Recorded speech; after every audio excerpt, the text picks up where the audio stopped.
famous academic peace academician, peace scholar, Professor Glenn D. Page.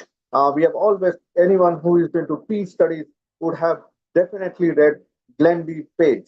So Professor Glenn D. Page started the Center for Global Non-Killing, and they have people all across the world. And Professor Vidya Jain is the vice chair of the India chapter, and of course, she is also the board of directors of the IPRA Foundation, that is the International Peace Research Association Foundation, and also, of course, their headquarters of the Center for Global Non-Killing is in Hawaii, in the United States, and she is a member of the Non-Killing Political Science Committee.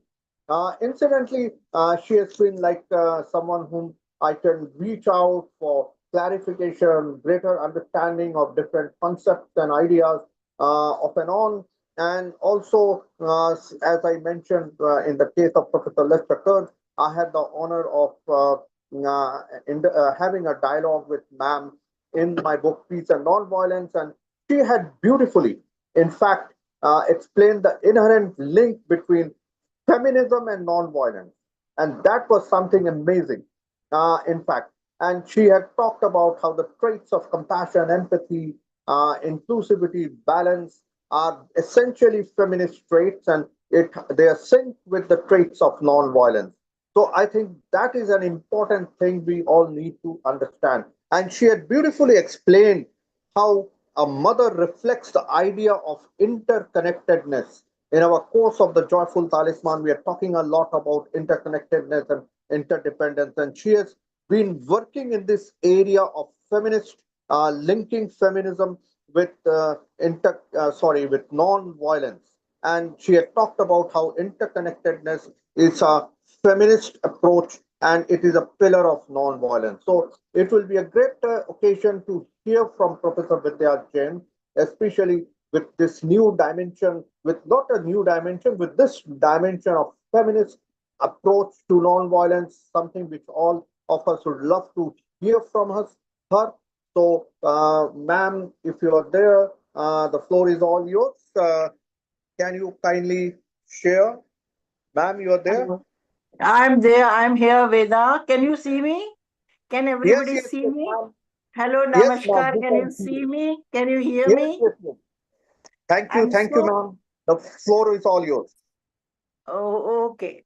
I mean, you give such a lengthy and generous introduction, and when I become fearful, what would I talk now?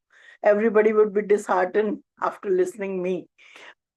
I'm so happy to be connected with this, this seminar. This webinar is very, very important because it is a graduation ceremony, and you have worked for so many weeks on this non-violent communication, and we are celebrating International Day of Peace, International Day of Non-Violence with this global peace. Let us talk. And I was so happy to see Lester Kurtz, who is an old friend, old associate of our peace, movement. So we have been working together. I have seen Veda Vyas Kundu's work. I mean, constantly we are in touch since last 1 decade. He's working so hard and he's really trying to bring this concept of Gandhian non-violence to the so that it can reach to the youth, it can reach to the students. When you say training the trainer, it means you want a wider acceptability, wider reach, going out of the classrooms, breaking the barriers, taking the new initiatives, because these students, these youth would be the change makers. They would be the new leaders of a non-violent society, a compassionate society. So I'm very happy to see Vedavyas initiatives. He is working all together from different point of views, bringing out books. I'm holding seminars, taking training classes, and all that. And this new initiative of him is really very, very appreciable. I'm happy because we are talking about, and I'm happy that Lester talked about Gandhi. His interest and his deep insight into Gandhian research is very well known. As we know, non-violence is the, Veda has given me 10, 15 minutes. So would like to talk in very brief. what is this non-violence and how this non-violence can be useful for me in daily life, how my life as individual, as mother, as a teacher, as a worker in society, or even if I'm into politics or culture or art, how this non-violence, maybe as communication, maybe in my deeds, maybe in my work, because non-violence is not absence of violence. It is much, much more than that. It is love, it is compassion, it is support, it is care, it is service. And when I say I give this extension of, non-violence, then I'm reminded of a letter which, Gandhi wrote to Hitler. And I just quote, he says, because, when Gandhi says non-violence, it is not, as I said, it is the largest love and greatest charity. And its success do not depend on the goodwill of others. If I want to be non-violent, I want to be loving, nobody can stop me. My non-violence do not depend on your goodwill, because it is loving those who hates me. It is talking to them who are not listening to me, because it will soften our opponent by striking a responsive chord in his heart. Believe me, when you talk from your heart, it reaches to the other's heart. And that is why I'm reminded of a letter which he wrote to Hitler. Gandhi wrote to Hitler. Gandhi says, "Dear friend, I address you as a friend, not in a formality, but it has been my business in life that for past 33 years I enlist and encompass and enlarge my friendships irrespective of caste, creed, color, race, gender, and even ideology." So this is why love and compassion in everywhere where am I, in my words, in my deeds, are the biggest champions. Love, joy, peace are there, and life, they are synonyms. So Gandhi wants to create a good individual. He is designing a new man and new women, because Gandhian solutions lie in individual is the beginning, individual is the end. When you say satyagraha, it is the satyagrahi which would be the basis of this satyagraha. And that is why the Gandhian concept of harmony, about which Vedavyas was talking when he was talking about feminism and my interest in that, harmony is the biggest philosophy of Gandhi. Gandhi does not differentiate in anything. He constantly travels between individual, society, nature, and God. For him, both individual and God are same. So a person who do not differentiate between individual and God and nature, how he can differentiate between different castes and creeds and colors and religions and rich and poor? No, no ways.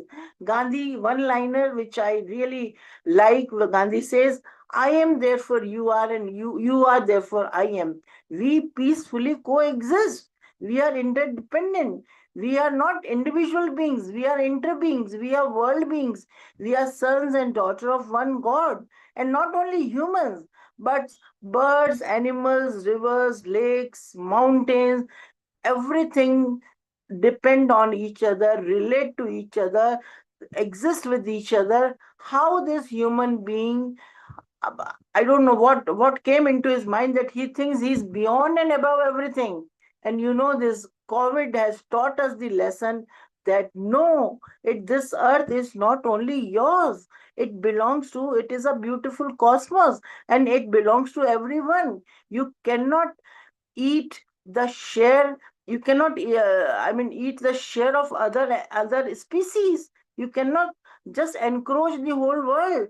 And Dalai Lama says at one place that he tells human beings that behave yourself, otherwise one day Mother Nature, Mother Earth can even decide to live without humans, because it has much more beautiful life and eco life to serve at. So we have to understand this, that we are just a small drop in the ocean, the humans. Just because you are the wisest child of this mother nature, you cannot spoil the harmony, the harmonious relation. So Gandhian, this, um, peaceful coexistence, coherence. The life is not a competitive arrangement, it is a coherent arrangement. It is not a pyramid, where you put on each other. It is a circle ever widening and never descending. So life is built by brick, community by community. We need everyone. We need family. We need clubs. We need communities. We need nations, societies, and whatnot. So we have to understand. We have to respect each other. We have to give regards to each other, and we have to believe in this mutuality. So this is this harmonious arrangement of life. Gandhi understood this very much, and that is why he used to, I mean, value each and every living and non-living thing of this mother nature. Maybe because you are born as a human, and that is why Gandhi wants to create a very powerful individual, a very self enlightened individual, independent individual, self reliant individual, who is wise enough, who is who is sovereign, who has the authority to take decisions, who is free. So freedom is the utmost value in Gandhian philosophy. That is why he fought with the British colonialism. Gandhi says at one place, I would rather prefer to die than to be unfree. So freedom is the biggest value, and that is why Gandhi says fearlessness. There is no need to be afraid of anything on earth. Be fearlessness. So a fearless individual is creating, and that is why you must have heard this, quote, famous quote of Gandhi. Gandhi says, be the change you want to see in others, in the world. So Gandhi addresses this individual, and Gandhi says that he wants to create, he wants to design a new man, a moral man, a moral man who is well trained in truth, non-violence, non-possession, non-stealing, non-wasting, type of a man who is anti-colonial, who opposes all kind of slaveries, who, I mean, Gandhi gives this concept of Swadeshi, self-reliance. I should be self-reliant. So I mean, you can think globally, but you have to act locally. This is Swadeshi. I quote Gandhi. Gandhi says, keep the doors and windows open so that the fresh air can come in. Yes, live in a globalized world, but that does not mean that I lose my own identity. I'm Indian, I'm a woman, I'm a teacher, I have my own identity. So search of my own identity is very, very important. Belief in my own, I mean, which is appropriate technology in my mechanisms, is very, very important. And that is why Gandhi made a balance between global and local. Local is very important. Gandhi was working in Indian context where we have a very big middle class, where there is unemployment, where we have to do the skill development. So see this man, he says, keep the doors and windows open so that the fresh air can come in, but be aware that you are not swept off your feet.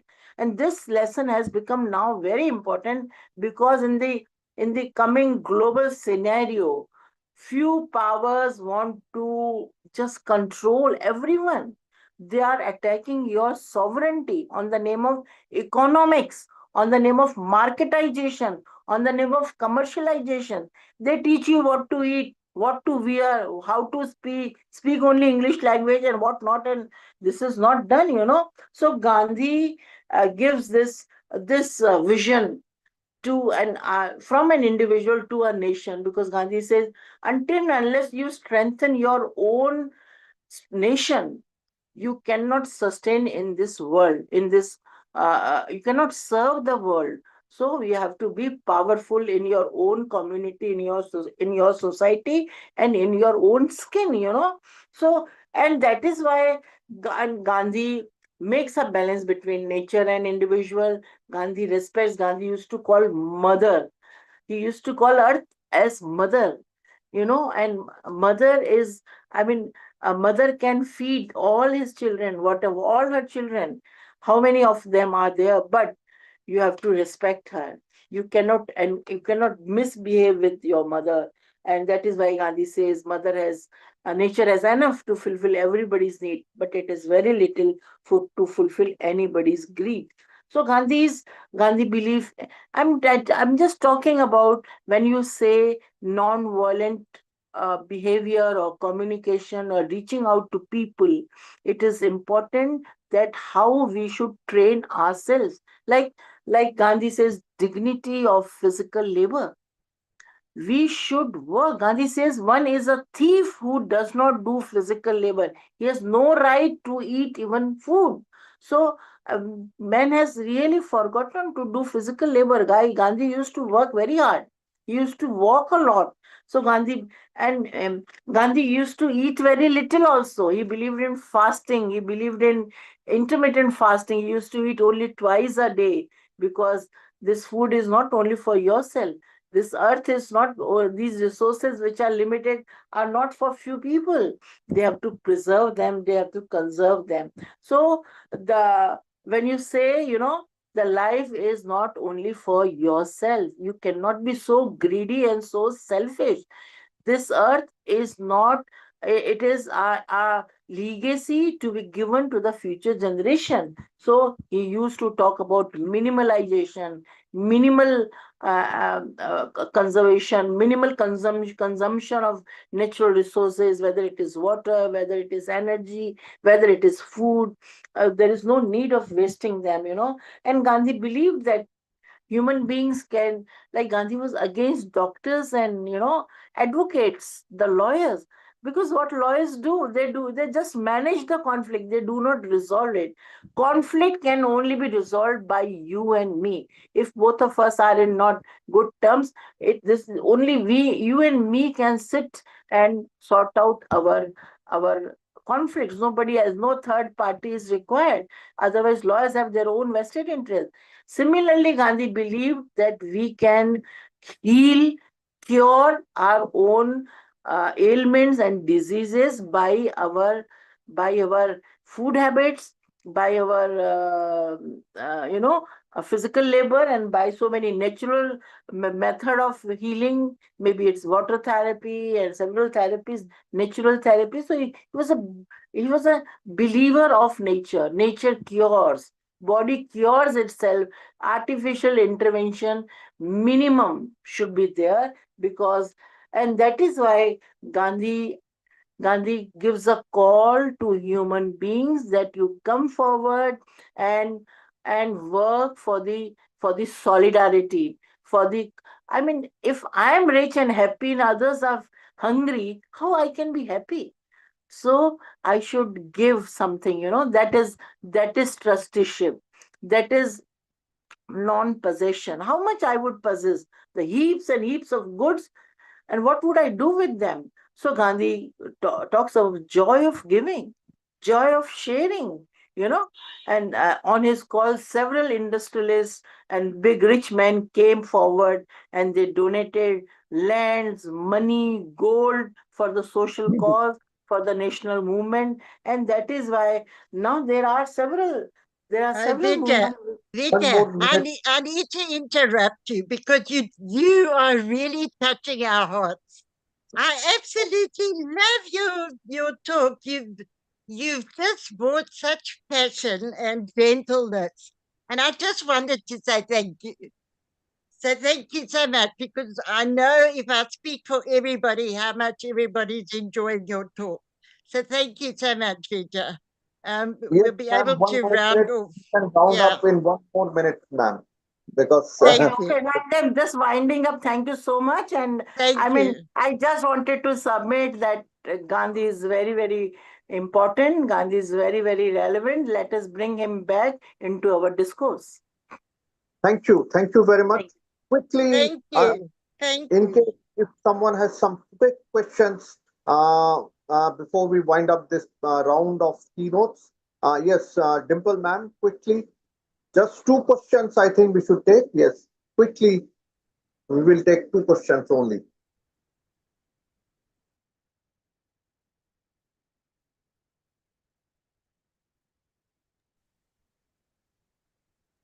if someone can help to unmute so that she can ask questions.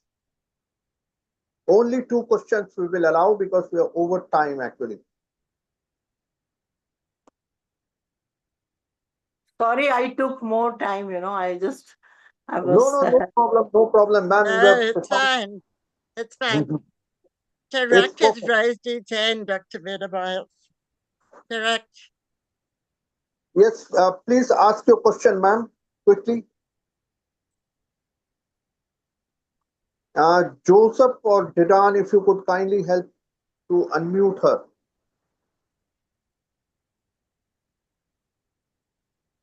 Dimple, you can write down if you want, if you are unable to unmute. Yeah. One How can second. we do away? There is a question. Oh, it just went. Post your questions in the chat. If you have any comments, put them in the chat.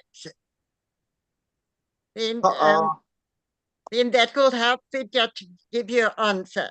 So just put it in the chat. They say how can we do away with this non-violent behaviors? Yeah. How can we do away with this Unable to non-violent? How can we do away with this volunteer behavior? I believe. violent होना चाहिए, yeah. It should not Yes, if yes. Dimple cannot unmute herself. Anyone can, if Yeah, Joseph can help. I'm able to unmute myself right now. So Yes, my please. question is, my question is, how can we work on changing the global energy field and making it more peaceful by building an army of peace ambassadors so that they can work on this thing at a large scale so that we can stop any possibility of wars that are, we can see the possibility of these scenarios going on around the world right now.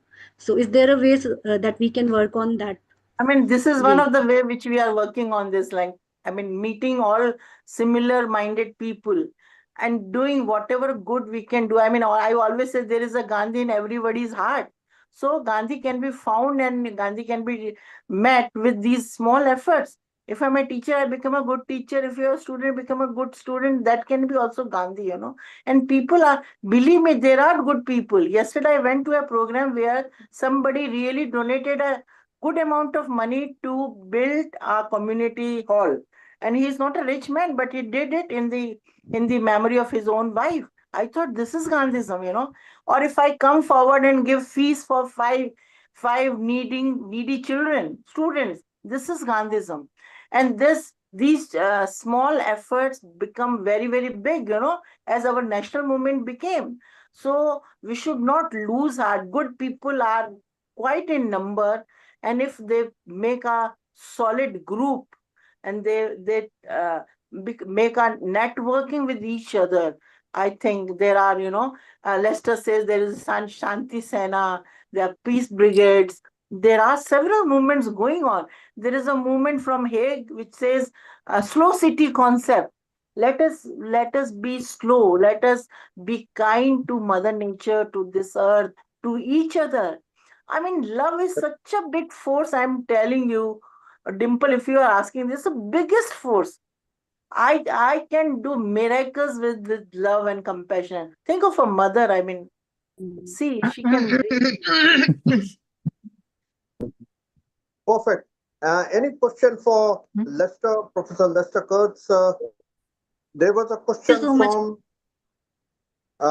last question, just for Professor Lester Kurtz from Mr. Ashaq Malik. Why non-violent movements are not working to stop genocide in Gaza? What are the missing links? The last question in this round before I hand over to Sister Rosalie. Maybe Professor Kurtz can answer this. Yeah. Yeah, Professor Kurtz. Yes. Thank you. Vidya, there's a lot of questions in the chat. If you have a look at the chat, there's also questions for you. Thank you so much.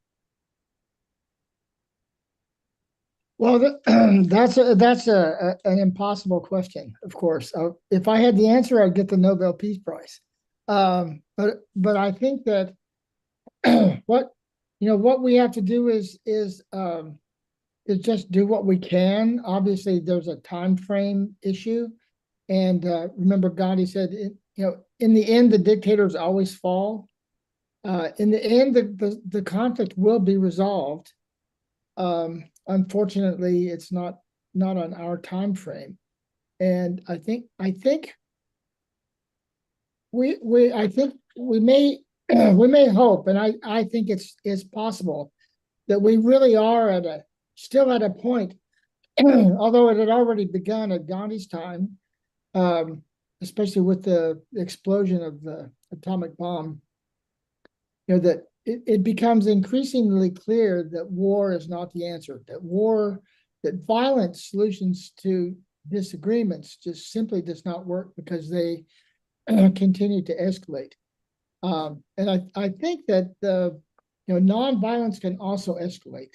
And we also I think we see now also around the world in all different kinds of surprising and unexpected ways of people beginning to come together and react against these overwhelming structures of violence, not only the direct violence of the horrible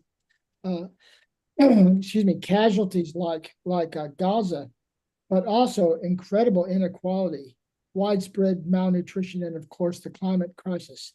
And I have hope that we're in the process of learning how to build resistance. Gandhi's idea of both, on the one hand, resisting the existing structure, other hand, beginning to build up the other, build up what we want. Of course, the nonviolence is not news, right? This growth of empathy, the coming together of people, like in forums like this one, where we have technology that allows us to come together across spatial boundaries. So first of all, I'm hopeful. Secondly, we do whatever we can at any point in our, whatever opportunities we have and skills and talents we have. We should be doing what we can. And like the non-attached action that Gandhi saw in the Gita, we do the right thing regardless of the outcome. The larger outcome is not up to us as individuals or even the groups of us who are gathered here. Recording in progress. Thank you, sir. Thank you. So with this, we come to the end of this special keynote. Thanks to Professor Lester Kurtz and Professor Vidya Jain for remarkable insights, and I'm sure we are going to take many of these ideas forward at the practical level. And now let us continue, and I hand over the proceeding back to Sister Rosalind Ova. Sister. Thank you very much, Dr. Vedabayas, for expertly moderating the keynote and thematic speaker sessions, and your guidance has truly enriched our discussions and set the stage for meaningful dialogue. And we want to especially also be very grateful to our keynote speakers for really giving us realistic messages that send home actionable messages that is going to help us in our nonviolent communication and peace building practices back in our various countries. And the next item on our program is the panel discussion. But before we move into that session, we would like to capture the moment together. So I'll kindly invite us to switch on our cameras so that we can have a group photo. So let's make a memory to remember. So kindly switch on your camera, please.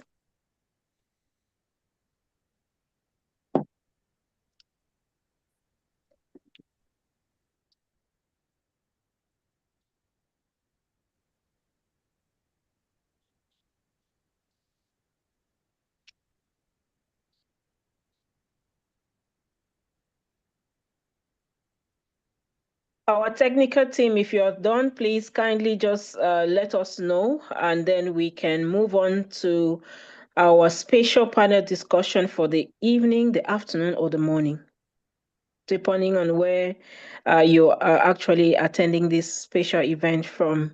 Are we done, our technical team? Please, we want to see all your cameras.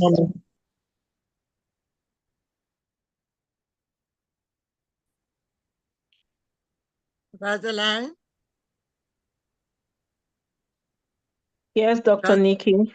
Martha's ready. She Hello, only just a wants 1 minute. minute. Please, can we finish with the camera and then we will move on to Just a this? minute, I'm on Yes, it. yes, let's go ahead.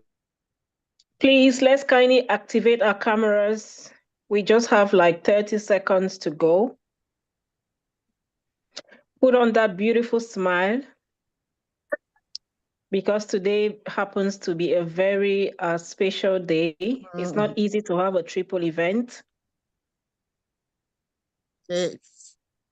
Thank you very much. Are we done, Joseph Didan? Yes, Not done. yet. Done. Fantastic. So we will just listen to Ms. Martha for 2 minutes maximum, and that will be it. And then we can get into the panel discussion. Ms. Martha, 2 minutes you have, and here we go. You're welcome on board. Okay, thank you very much for your words. My heart is my emotion. Congratulations to all the graduates too of the GPLT International Program in Nonviolent Communication and Servant Leadership. Your dedication, a commitment, truly inspire us. You have shown that with perseverance, empathy, and compassion, we can build bridges of peace and solidarity. Today, we celebrate not only your achievement, but also the values you carry forward. Kindness, responsibility, and the courage to lead with love. We are proud of each one of you and wish your success as leaders of peace, justice, and compassion in your communities and around the world. Thank you. Thank you very much. Wow, thank you so much, Ms. Martha. What a way to usher our training of trainers speakers into our panel discussion.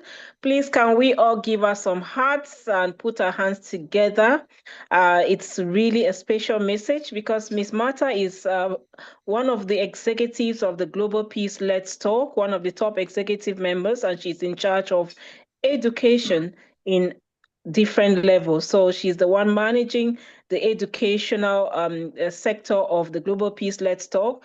So it's really, really amazing hearing from you, Ms. Martha, and thank you for the big time wish you've given to our training of trainers who will be moving out beginning today to do some actionable work that will leave legacy in the hands of time.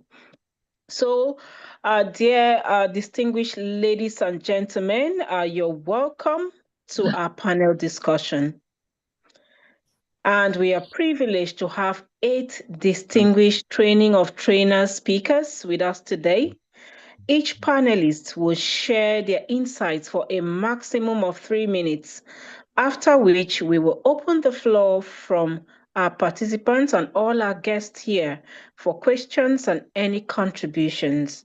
So this session is designated to be engaging, informative, and interactive. So we encourage everyone to listen actively and prepare your questions for the question and answer session. So let's dive in and hear from our panelists. And please, because we have a very tight schedule, we would encourage you to start typing your questions in the chat box. Please, I really crave your indulgence for this to happen. So we are going to begin with the first panelist, and the panelist is called Guadalupe Mercado Vargas. And this panelist is from Mexico, and she holds a Bachelor of Arts in Hispanic Linguistics and Literature, master's degree in English language teaching, classroom teacher at the upper secondary level since 1990, fellow of the UNESCO Open Educational Movement Chair since 2017, and researcher in English language teaching from the Nuahatil language perspective. So we are going to hear from her, and she would be speaking to us and opening this panel discussion as one of the speakers on the topic, how nonviolent communication has driven successful campaigns for peace, development, and nonviolence. You're welcome, our first panelist of the day.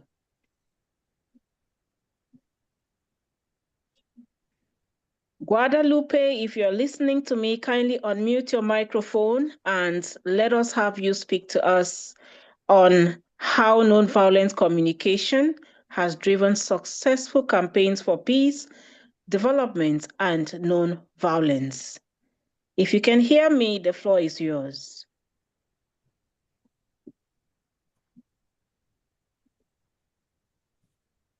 Do we have her on the line, please? Do we have her in the session? I saw her a while ago. What's the name of the person? Guadalupe. Okay, here. Yeah, she's here.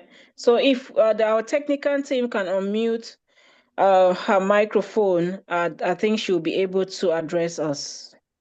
I've asked her to unmute. Okay. Guadalupe, please, we can't wait to hear from you. Kindly unmute your microphone so we can hear you speak. Thank you.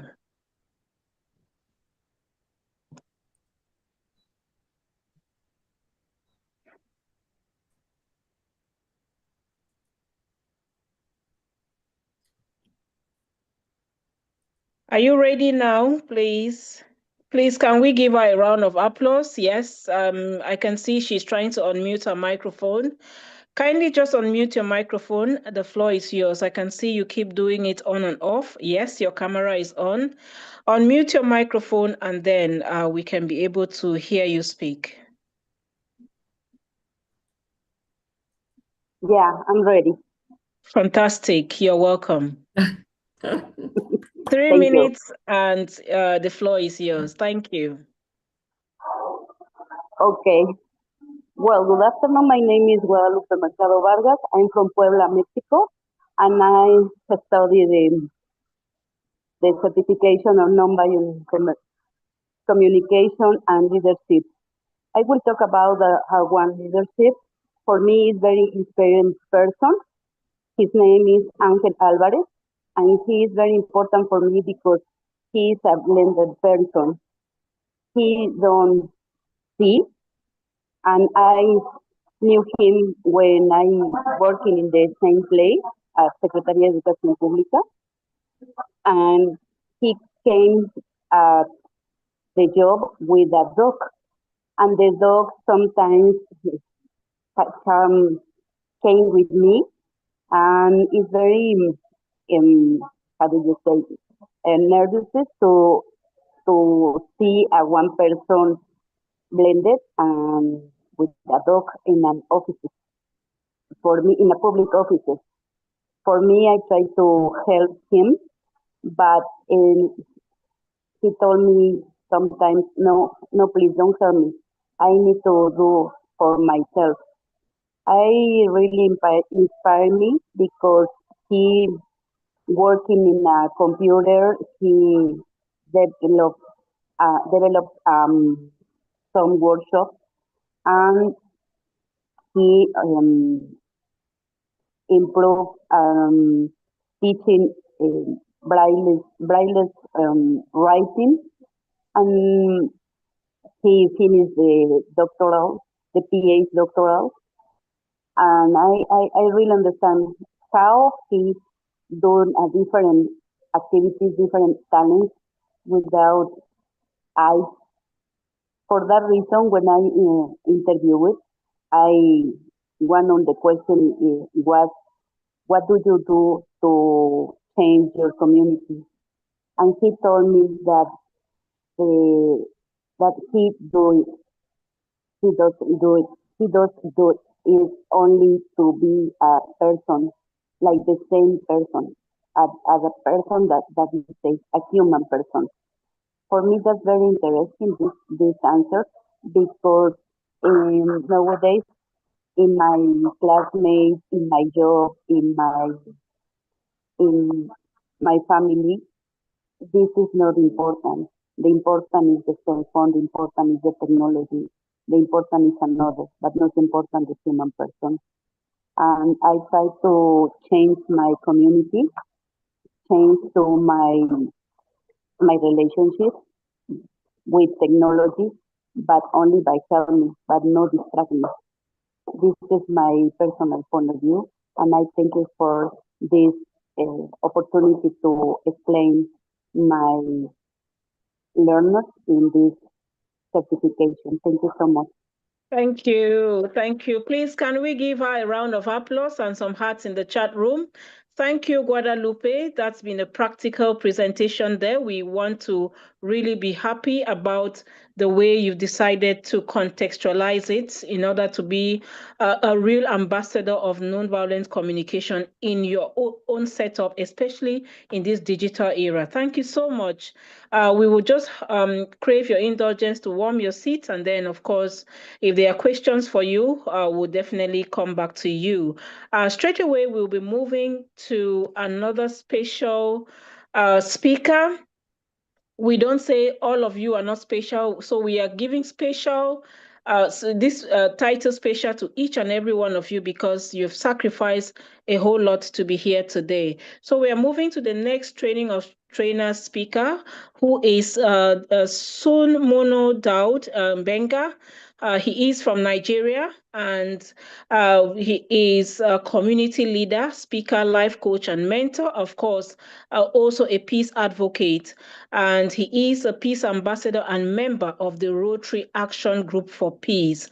Today, we shall be listening to him speak to us about how his nonviolent communication redefining leadership. If you're listening to me right now, Mr. Benga, the floor is yours. Please let us give him a round of applause as he comes on stage. So we have Mr. Daud Benga on the platform, please.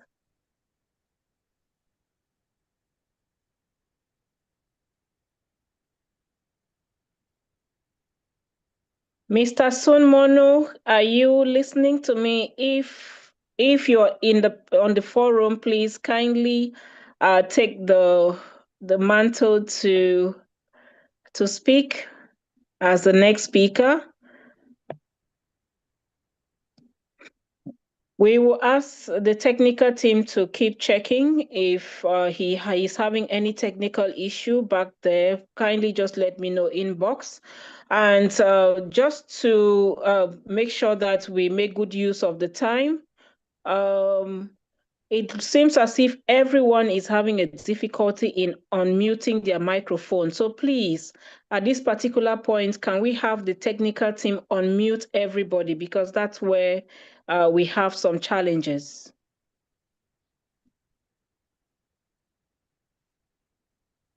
The technical team, can you do something so that we have the speakers able to, yeah.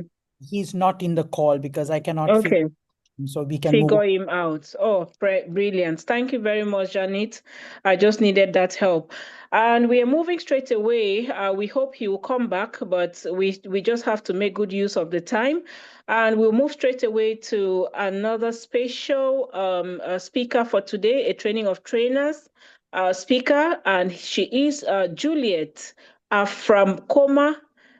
She is from Ghana, and Juliet is an entrepreneur and has a higher national diploma and Bachelor of Arts in Communication with Journalism as her specified area. She believes so much in empowerment, mentorship, equity, and decency as pillars of building and developing humanity. Today, this is what she would be talking about in the form of a question. How is servant leadership driving change in your community? If Juliet, if you're listening to me, kindly own the floor right now and speak to us in 3 minutes. Thank you. Okay, thank you very much. Please, can you hear me? Yeah, we can hear you 5 on 5. Yeah. Okay, so this is Juliet Afakumaya from Ghana, and then I must say, Dr. Nikki Dipina, you have done well. Thank you very much for this initiative, and I'm so glad to have been selected to be a participant. To continue in adding my voice on how servant leadership is driving a change in my community, I businessman, and servant leadership as an angle, or it has helped and it is helping by prioritizing others' needs and then serving them. Also focusing on the well-being and the growth, helping them reach their full potential. So, provided opportunities for the members of my community by way of empowerment, as in they have been given up resources that they need in every aspect of their life to succeed. I am a living testimony. I had completed my tertiary, and then I was looking for a job. So my leader, I spoke to him. Actually, I must commend him, and then he really helped me with the participatory action research project. He actively listens to us and also empathizes with us. And through that, he helped me get a job. And I must commend him for that. And that is what servant leadership is driving towards. Again, it has helped members in my community gain platforms to portray their talents. And also it has fostered a sense of collaboration and also building the team. They are given platforms to showcase their talent as well. So to continue with that, I want to quote this from president, and then the one that led Ghana to achieve its independence. He said, he who thinks he's leading and has no one for that true leadership requires followers. Again, leadership is about impact, influencing and creating a platform for healthy relationship for both the leaders and followers. It is a reminder that effective leadership is not about personal gain or our ego, but about empowering and inspiring others. Leadership becomes effective when traits of servant leadership, such as active listening, healing, empathy, and the growth of the people, are involved in the leadership role of the leader. So after the participatory action research project, I have found out that leadership is not about having authority over your followers, but serving others genuinely by prioritizing their growth in all angles. As I got the opportunity to interview the servant leader in my community, who happens to be Mr. Emmanuel Kote, the president of the Full Gospel Businessmen Fellowship International Airport View chapter in Accra, Ghana, he stated that he chooses persuasion called a team where everyone is contributing towards the progress of the business group with their talent. The members feel easy. They feel okay coming around him and then telling him their needs. And it's because he has given them an ear. He listens actively to them, and then make sure that he creates a platform or brings resolution where their Thir- challenges thir- will be met. 30 seconds to go, Answers to Juliet. their 30 challenges seconds to will be go. met. Thank you. Okay, so in conclusion, as today being the International Peace Day, I want to sound this message to all peace builders worldwide. You are the architect of a brighter future, building bridges of understanding and walls of protection around the most vulnerable. Your work is a testament to the power of compassion, empathy, and humanity. Keep nurturing the seed of peace, justice, and equity, and let them bloom into a garden of hope for the future generations to come. Thank you very much. Congratulations to all God ones. Thank you. Thank you very much, Juliet.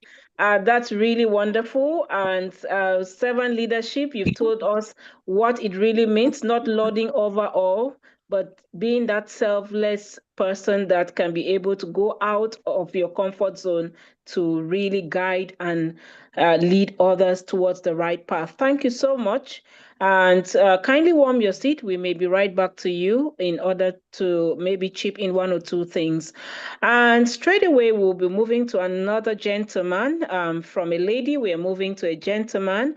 And he is somebody who is actually well known in the Global Peace Let's Talk. And we're talking about Martin Mungabi Kobia. And he is an international peace ambassador of also for nonviolent communication.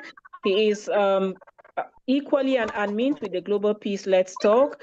And of course, Martin holds a diploma in banking and finance.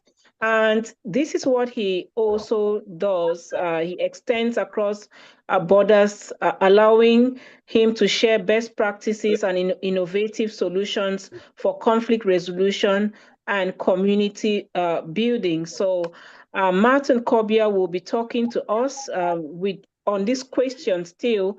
It's a cue up from what Juliet has just done, but this time he's tackling how nonviolent communication is redefining leadership. So Martin, if you're listening to me, the floor is yours. 3 minutes, please. So thank you, Madam Rosalind, for recognizing me. I thank you. I extend my utmost and I bear apology being unable to recognize me. I will share my interview briefly. So, in my theme, I had redefining leadership through nonviolence. Nonviolence communication is a transformative approach that identifies leadership by fostering empathy, understanding, and collaboration. It emphasizes emotional intelligence and effective communication, which enables leaders to cultivate a healthy workplace environment and drive positive change. Understanding nonviolence principles. There are 4 principles which in nonviolence as a which you express observation objectively without judgment to prevent misunderstanding, identify feeling, recognizing and articulating feeling, to foster empathy and strengthen connection, expression need. Emphasizes the importance of expressing legitimate needs for shared understanding, making requests. Make a clear, actionable request to improve collaboration and benefit of nonviolence in leadership, enhance team collaboration. Leaders who adopt nonviolence fosters a culture of open communication and trust, leading to improved teamwork and collaboration, and more so conflict resolution. Nonviolence provides tools for leaders to address conflict constructively, focusing on feelings and needs. With my final remarks, I emphasize as a GPLD, we emphasize on peace, on let peace be within us, in our homes, in our school and even in our workplace, so that we can bend the peace worldwide. Thank you. Thank you very much. Please, can we give our speakers, as they speak, some hearts and a round of applause? Thank you so much, Martin. That is really a message that gives really a sound encouragement for us to really use practical steps in terms of making sure that we use non-violent approaches in actually communicating towards one another and around our community, so that we can be able to value non-violent responses to conflict in communication and in our day-to-day living. Thank you. And just to remind us that Martin is from Kenya, and so we are going to take another flight to Ghana, and we are going to meet a lady, and she is called Esperanza Gyamfi, and she is a dedicated physician assistant with a strong academic background in physician assistantship studies. And it is worthy of note that Esperanza reflects a deep commitment to community health and research excellence. And today, Esperanza will be talking to us on how servant leadership is driving change in your community. I'm sure she will be telling us a little bit about how it happens in Ghana. So here, the floor is yours, Esperanza. You're welcome. Hi, everyone. Good evening by Ghana time.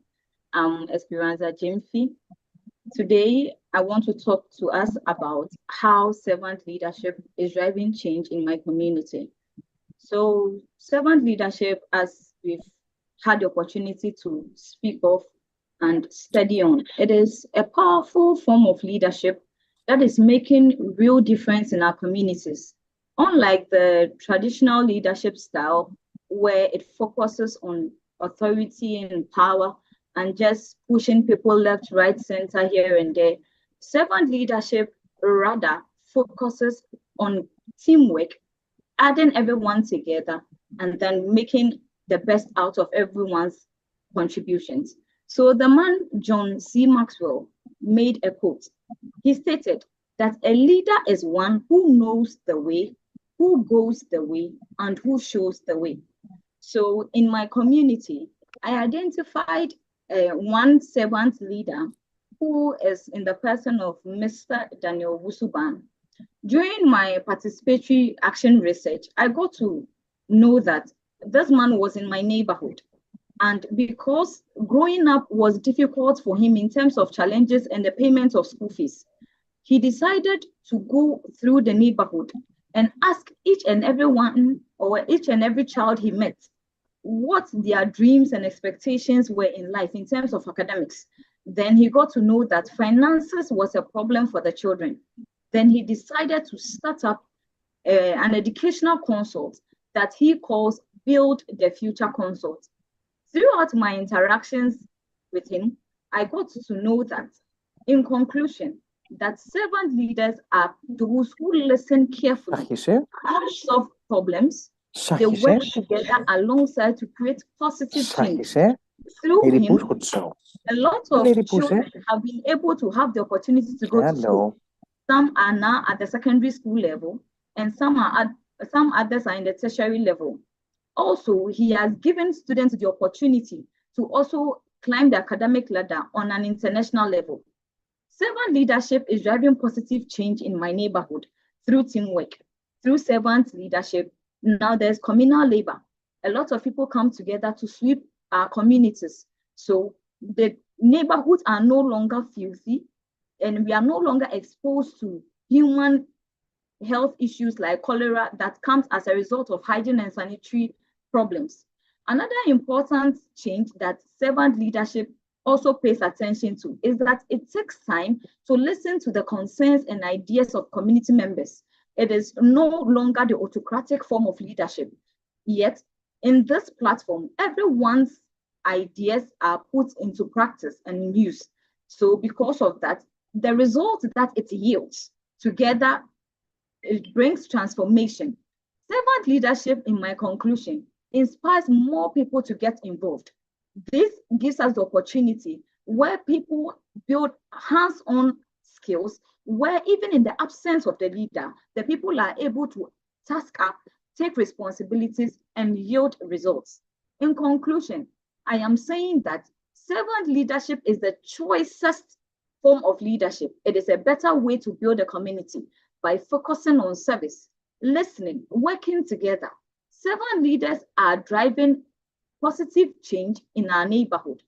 In my conclusion, my take-home statement will be that let us all strive to embrace these values in our homes and create a future where everybody feels valued and supported. Thank you. Well, thank you very much. Please, I see the hearts coming. Keep the hearts coming. Keep the round of applauses. Keep the messages in the chat room coming. Keep your questions coming in and your comments, please. Don't relent, and I'm really, really appreciative of you for really feedbacking on what our training of trainers speakers are giving us this day.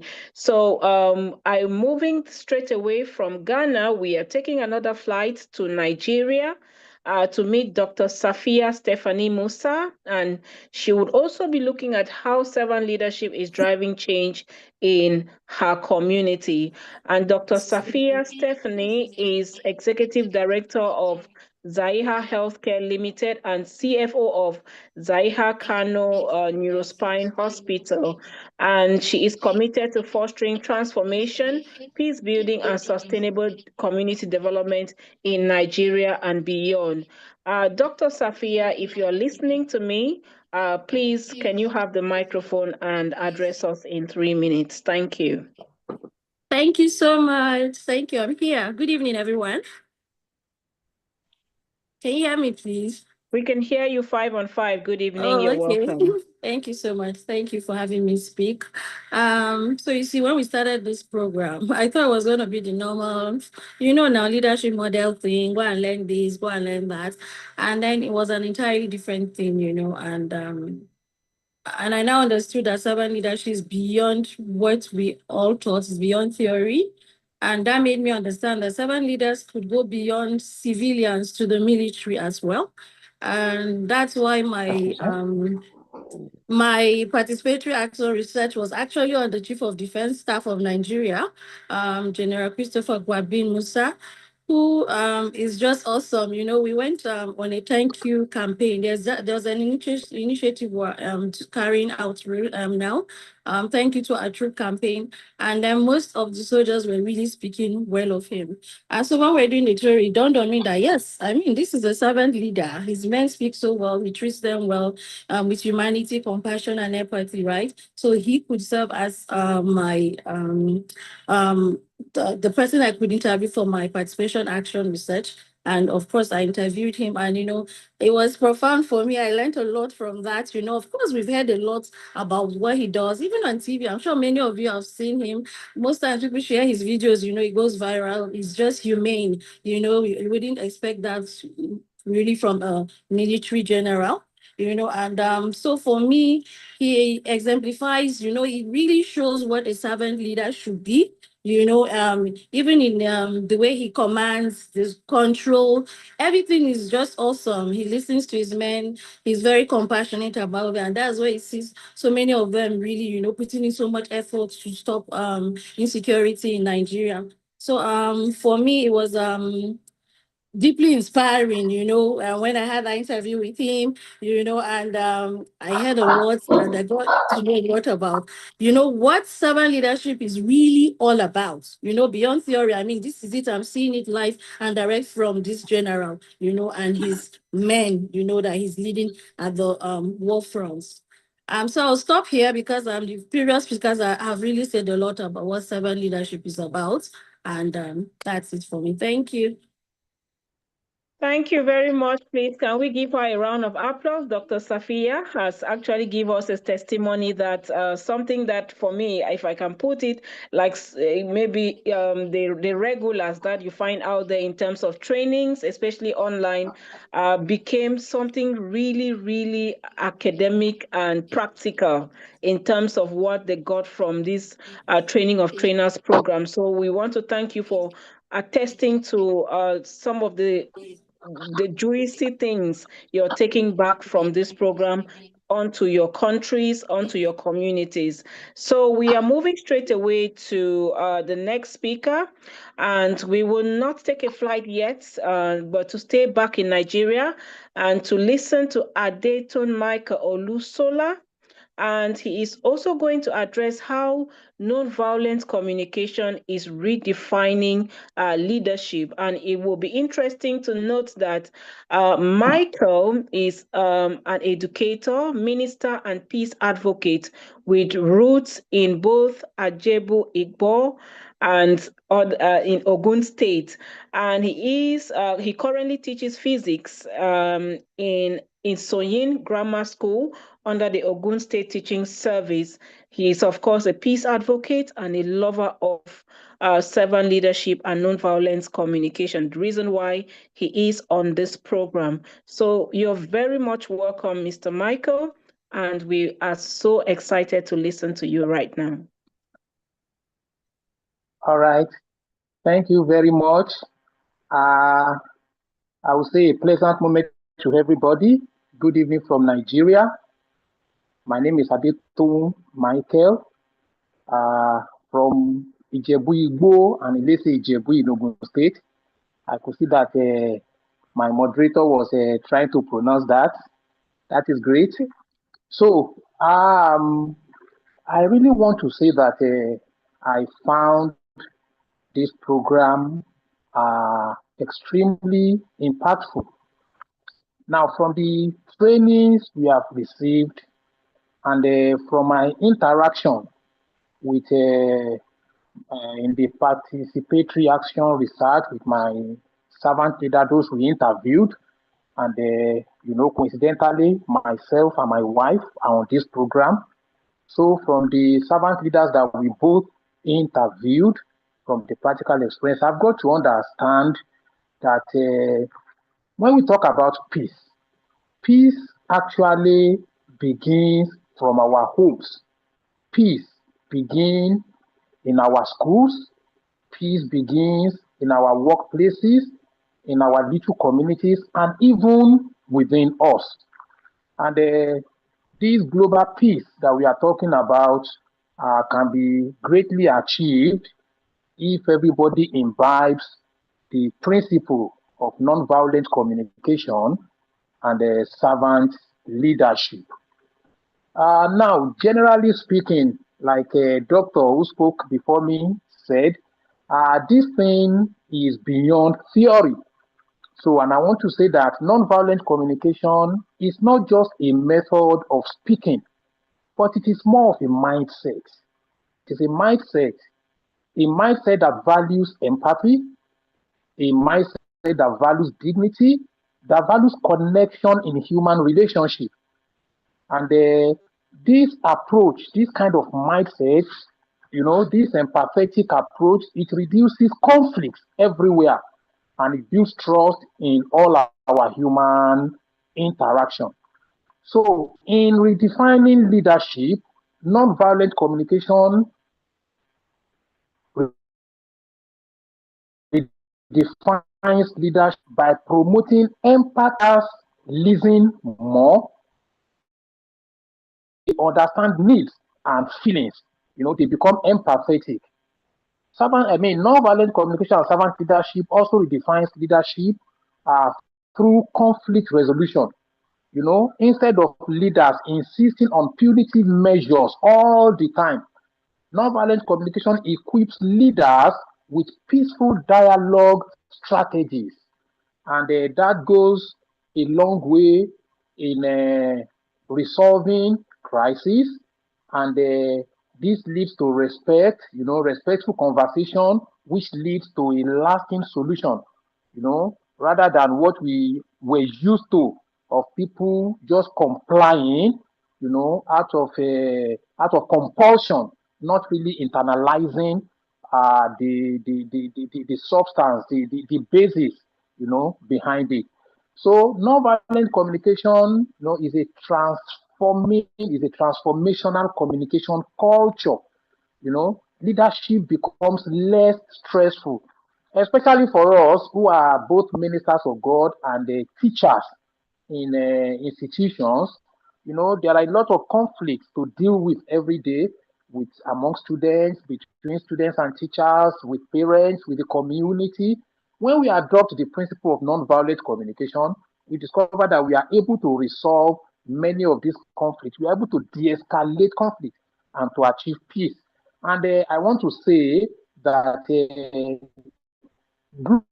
global peace is possible, if we are able to work towards achieving peace in our little enclaves, achieve peace with ourselves, within ourselves, achieve peace in all our human interaction, achieve peace in our workplaces, in our families.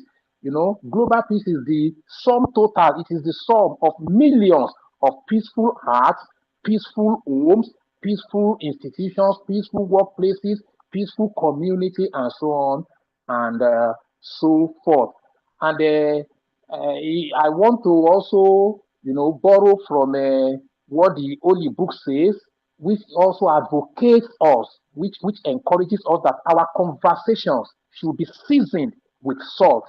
So, in the light of that, all of us, I think nonviolent communication is a principle that every leader must imbibe. Once again, I thank the Global Peace Let's Talk UK for putting this together, and I want to assure that those of us who have been so trained will go places and will contribute our quota in achieving world peace.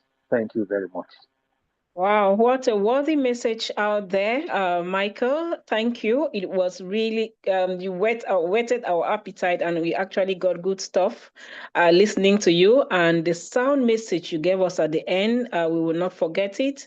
And it's also like a reflection to us on what we are currently doing as nonviolence communication experts or specialists or actors in our various environs. So thank you so much. And we are so pleased that at least you're taking back tools and skills from this particular program to make actionable results happen in your country. So we are moving on, and as you warm your seat, Michael, hoping we will definitely come back to you if we have some more time there. We are moving on this time from Nigeria. We are taking a long flight to the United States to meet Tina Jones. And Tina Jones is a conflict resolution professional with a master's degree in conflict analysis and dispute resolution. She specializes in training and facilitating empathy circles. And she is a nonviolent communication and servant leadership the expert and specialist, and she decides to join this program. What an honor. She's passionate about promoting peace, human rights, youth empowerment, and what have you. And today she wants to talk to us about how nonviolent communication is redefining leadership. Let us hear from your own perspective, Tina. Thank you so much for this opportunity to be here. Thank you to my GPLT family and all of my colleagues. I'm grateful to be here today with all of you. So, my work in servant leadership in action participatory research project has shaped how I think about leadership and how I participate in it every day. Nonviolent communication is redefining leadership by shifting it from authority to empathy, from control to curiosity, and from fear to psychological safety. It calls us to lead with emotional intelligence, neutrality, self-reflections, and self-regulation. It teaches us to listen, actively listen, not to win an argument, but to truly understand. This is deeply personal for me. After 2 decades in the field of work, I still feel a physical reaction when the phone rings and I'm in a business place in an office and it rings more than 3 times. After over 2 decades, I still feel it in my gut. That's what happens when workplaces are built on fear and unmanaged conflict. The body always remembers. NVC offers another way. Through NVC and servant leadership, I've learned that words can neither wound or build trust. Leaders who model curiosity instead of judgment create spaces where people feel safe enough to contribute, disagree, and grow. And when conflict arises, as it always will, it becomes a source of innovation rather than anxiety. Servant leaders don't silence differences. They invite them. They normalize constructive conflict as a part of collaboration. They ask questions that open conversations rather than close them. I leave you with 3 reflections to guide your own leadership practice. One question you can ask is, how does my relationship with conflict shape the way I lead? Think about that. Question 2 to think about. What's one step I can take to normalize conflict, constructive conflict, without violence in my language, in my actions? 3, how might I model curiosity instead of control, judgment, or anger in the next disagreement? True leadership is not about commanding the outcomes. It's about creating conditions where people can thrive. Non-violent communication and servant leadership reminds us that empathy is not a soft skill. It's a transformative one. And if we do this work well, no one will ever have to brace themselves when the phone rings. And I look forward to that day. We can do better when we know better. So let's lead better. Thank you. Wow, thank you so much. Please, can we continue to pour out some hearts there for Tina, for that wonderful message and for giving us some serious reflective questions that would help us to have that self-introspection to see how far we are going in our journey towards nonviolent communication and peace-building work and actions in the field. Thank you very much, Tina. It's been a pleasure listening to you, and we say congratulations to all of you that have come out in flying colors. And we have listened to over 7 of you, especially as we have been in a serious panel discussion, and we've had quite a good number of messages implying that everyone paid rapt attention to you and were really contributing to to listening to you through the feedback that they got in the chat in the session. So let me just have a read, and please, if we have any questions, just like one or two, we can take. And of course, let me read just a few of the messages. And Dr. Veda Bayers, thank you. And we are so happy you are proud of all the speakers. Very interesting and impactful message. Thank you, Nirasha. And then, of course, we have a message from Dr. Nikki, who says the class of 2025 are absolutely awesome. We are deeply proud of each graduate. And we have one message that I found here from Dimple Sharma, who says it was a very impactful and insightful session on nonviolent communication, starting with a nice spiritual message of that to find yourself. You have to lose yourself. Really impressive to hear all the peaceful words like love, compassion, empathy, truthfulness, and fearlessness. Thank you, Sharma. And of course, Tariq says, thank you all so much, dear Earthmates. I'm so sorry, okay? Thank you for being part of us. And of course, we have many other messages that have come from Dr. Franca, one of our executive members. And of course, we have other messages that have come from Dr.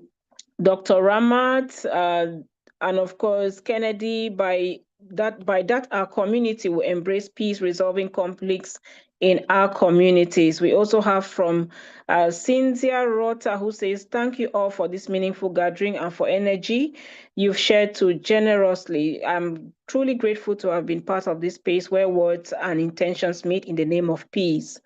We have many other beautiful messages. And if we do have any questions, which of course I've sent Mary asking, we would definitely just be giving this to our panelists.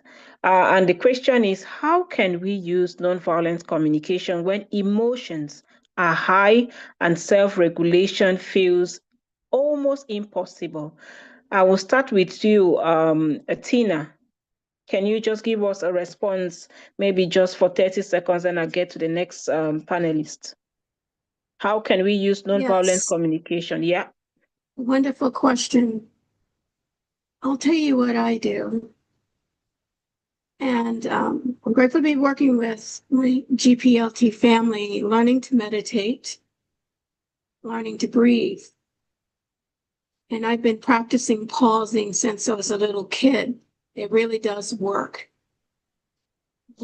That would be my advice. Learn how to breathe. Alternate breathing is very helpful when you're having stress and anxiety. And I learned that from our wonderful Mamsie. So that's my response to that. You have to just get control of your mind and your body. Because we listen to hear. We don't listen to hear, we listen to respond. So you're probably missing contextual information that might be helpful. That's my response. Thank you for that question. Great question.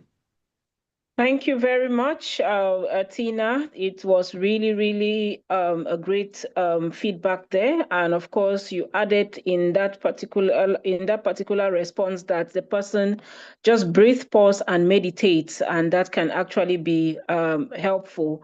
And just the last reaction from Josh Kimani, what a moment today. It's inspirational, incredible, and a moment worth remembering now and beyond. Please, I really wish to apologize that because of time, we need to progress. So I would like to take a pause here for our panel discussion. But please, if you have any comments or questions, keep it coming in the chat room, and we'll take note of them and we'll find a very appropriate communication channel to feedback. So we want to thank you all, our 7 distinguished Training of Trainers panelists, for sharing your insights, experiences, and expertise. Thanks to the training you've got and, of course, previous trainings, and your contributions have made this discussion rich, engaging, and, of course, truly inspiring. So as we move forward, I would definitely be taking us to the next item on our agenda.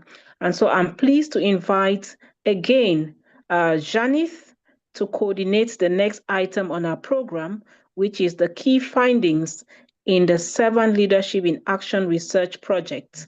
Janith, over to you. Thank you so much. I hope you can hear me. We can hear you 5 on 5. Right. Thank you so much. So it was a pleasure to hear from the participatory action researchers, or rather the graduates. They are actually playing two roles in this meeting today because they are also the graduates from the Training of Trainers program in Nonviolent Communication and Servant Leadership, as well as the participatory action researchers of the research project that we did as part of the Training of Trainers program. So this Servant Leadership in Action research project was actually supported, initiated, and implemented by these 31 graduates. Some of them spoke in the panel discussion few minutes ago.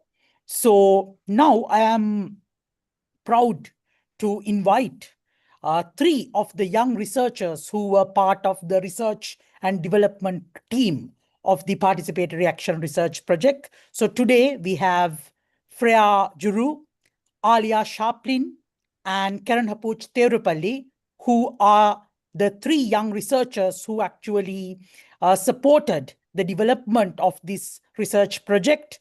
They kind of supported the initiation of the project by defining the scope of the research project, further conducted literature reviews in a comprehensive manner, and we actually together we worked on this project with these 31 participatory action researchers, and currently they are analyzing the data, writing 2 research papers, co-editing the 31 participatory action research project action research project papers as human interest stories guided by Dr. Vedabayas Kundu and myself.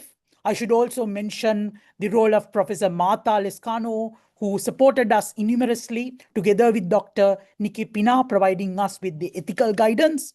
So now I would like to invite Freya, Alia, and Karen Hapuch, our wonderful young researchers, to take the floor and proceed with the preliminary research findings. Over to you, Freya.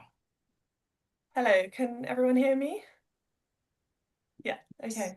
Well, it's lovely to meet you all, and it has been a genuine pleasure to hear everyone's thoughts and takeaways from their time learning about servant leadership and nonviolent communication. Today, I will be introducing the topic, and then my 2 fellow research assistants will be talking through our findings.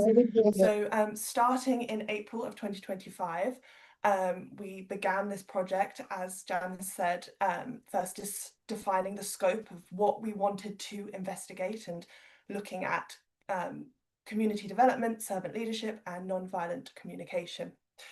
And then, as you all know, as you participated in it, many people were then brought together from all over the world to attend this training of trainers to learn about all of these different techniques that we have discussed today. And then you all went back to your communities and to different servant leaders that you looked up to and interviewed them, which we have then all read and have found very fascinating.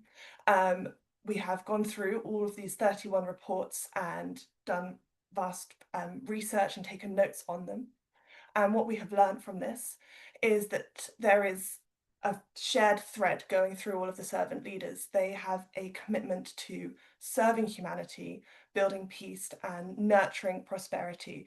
A key thing is that it is not the status, it's not their position that matters to them, it is that they are serving their communities. And finally, their stories revealed that servant leadership is not merely a theoretical model, it is a lived reality that empowers communities, fosters resilience, and creates space for healing and hope. I would now like to pass on to the next section.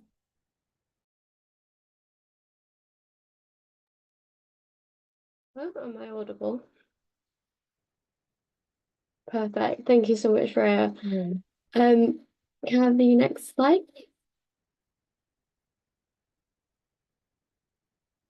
So this part of the presentation, I would like to talk about the servant leadership findings that we got from the participatory action research. So we took a trait-focused analysis, and I would just really like to thank all the participants here today.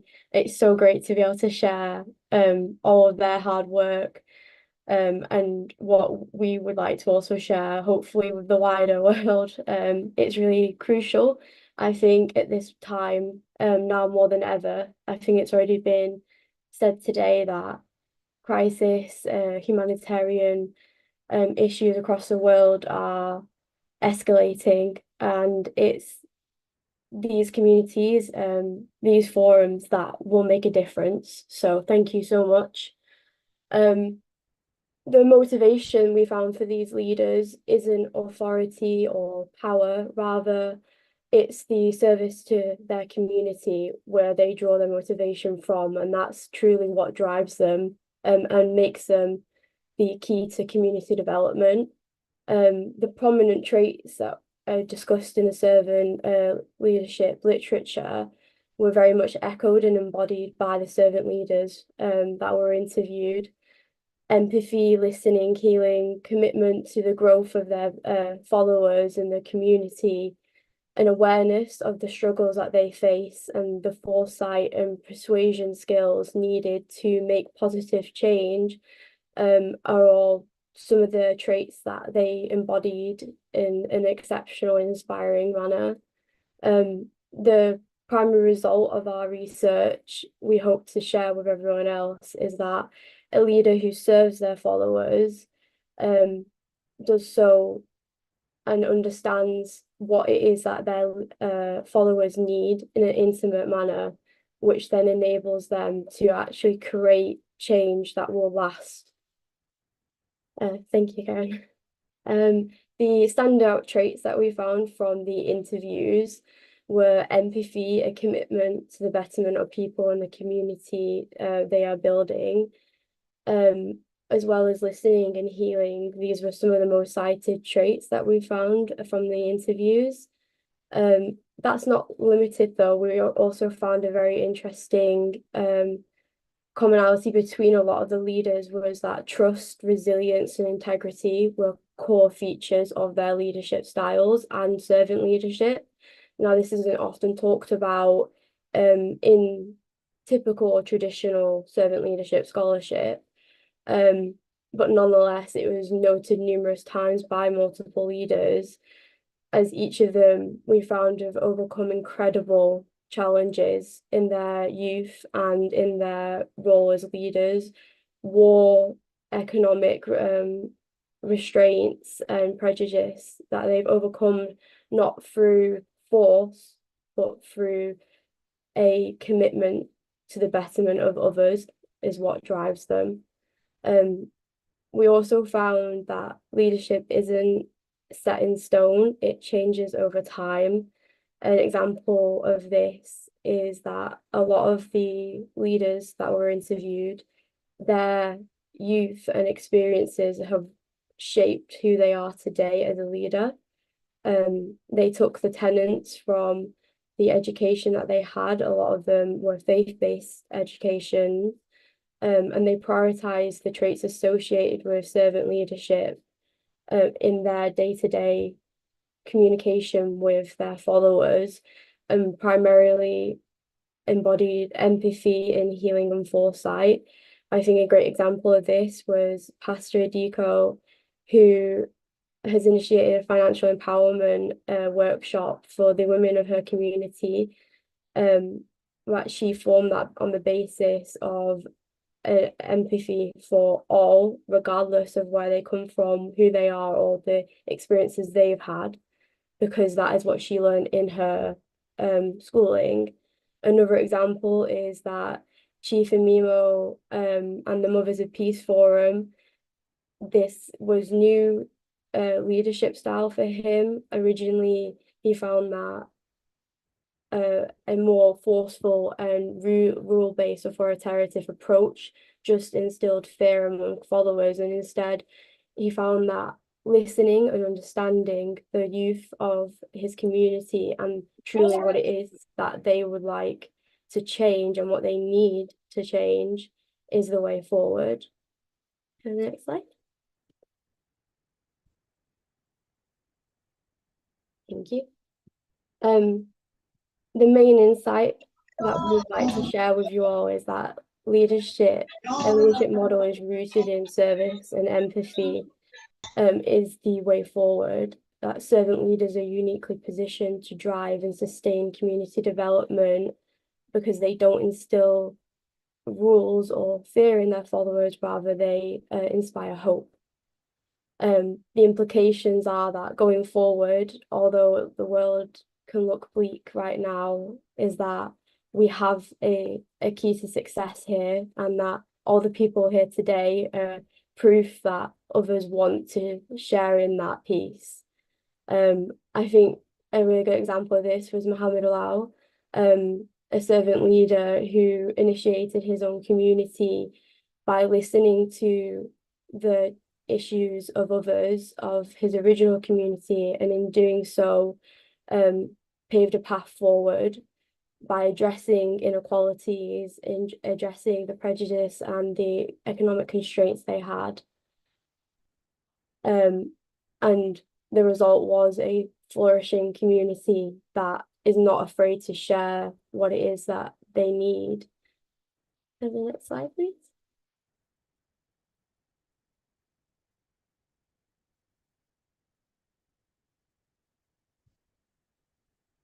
Sorry, thank you.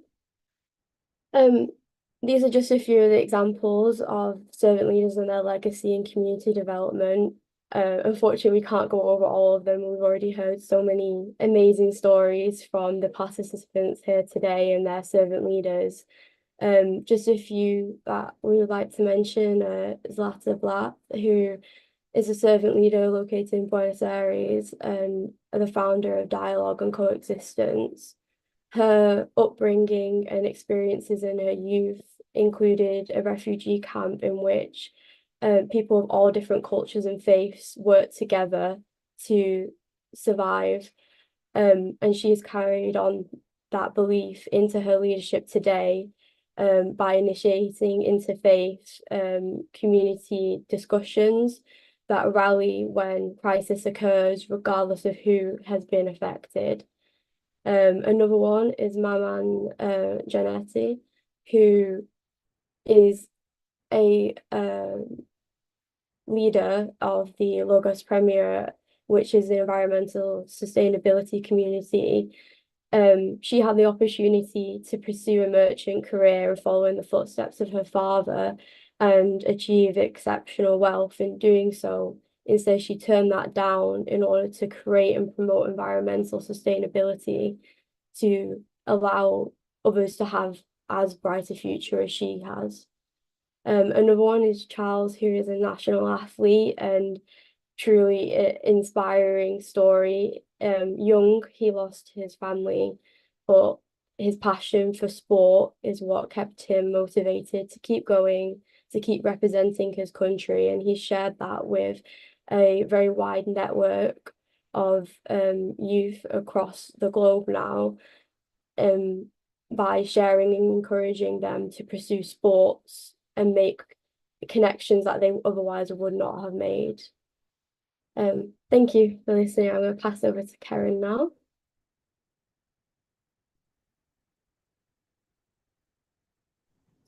Yeah. Am I audible? Oh, okay. So we'll move on with the combination of both servant leadership and nonviolent communication and how it has brought capabilities approach in the servant leaders. So we have found that there is a very good approach that brings up the capabilities of leaders as servant leaders and nonviolent communication. We have also found out that many of the leaders have knowingly and unknowingly have been following the Gandhian principles that is rooted in the servant leaders and the qualities and the way of how they deal with people, mainly about the ahimsa and satyagraha, which is non-violent, being non-violent and with truth, and there is a truth force which has activated peace among the people, and there has been a great connection with the leaders and the people they are communing with. We also found out that they, from fixing just the problems, they have become to wonderful problem solvers using nonviolent communications, and just it's just from being a temporary fix, they have brought into a sustainable community capacity for themselves. That is because of the communication, of way of communication they have used, of being observed and being feeling people, and to know the exact needs and the requests the people have kept in front of them. And we also found out the three main key capabilities which developed throughout the servant leaders when combining nonviolent communication in their activities. So the first one which we had in majority was deep listening. Like every servant leaders we saw had a very good deep listening to all the people around them, which had made the people feel of being actively listened, and they felt being recognized, and there is always a calmness in the tensions there have been. And we have had many people inside it, but I have only got one or two of the examples. And the second capabilities approach was the strategic patience. The patience is a key for everything we have seen throughout the leaders. They have invested in a relationship building. Many of the leaders have taken time to understand the community, to know how people work, and to go to the level of the people, to make them know that there are people to understand them by having a trust conversation and giving an emotional license. And they always had dialogues in patterns. Most of the leaders had dialogues, making the tensions slower, and the conflicts to more understanding dialogues. The third one we saw is that they had a collaborative problem solving time together, where they have used, most of the people, servant leaders have used nonviolent communication, which have tremendously solved many of the problems by learning how to give opportunity to people and how to make things come into peace by themselves. And leaders have been able to give a collective decision with all the people, understanding the basic needs and the emotional need to understand them. So these were the main things. So we could see that there had been a developing process after using nonviolent communication, where there has been good communication between people. The community have grown into more of peace, and they have been observed that the practice have been more increased, more of using nonviolent communication. And this has also made a sustainable peace building in them.